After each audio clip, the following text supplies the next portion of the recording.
कोयना धरण परिसरात पावसाची संततधार 2 टीएमसी पाणी वाढले। धरणात 29.27 टीएमसी पाणीसाठा, 23,159 क्युसेक पाण्याची आवक।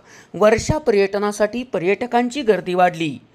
महाराष्ट्राची भाग्यलक्ष्मी असणाऱ्या कोयना धरण परिसरात गेल्या काही दिवसात पावसाचा जोर कायम असून धरणात गेल्या काही दिवसात पाण्याची चांगलीच आवक झाली आहे।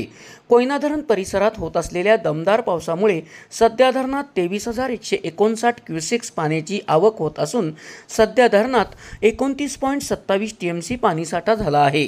गेल्या 24 तासात कोयना धरण परिसरात 104 मिलीमीटर, नवजा परिसरात 104 मिलीमीटर तर महाबळेश्वर परिसरात 60 मिलीमीटर पावसाची नोंद झाली आहे। आज अखेर कोयना परिसरात 1,465, नवजा परिसरात 1,558 तर महाबळेश्वर परिसरात 1,248 मिलीमीटर पावसाची नोंद झाली आहे। सध्या पडत असलेल्या पावसाने कोयना परिसरातील प्रसिद्ध नवजा धबधब्यासह इतर धबधबे ओसंडून वाहू लागले आहेत।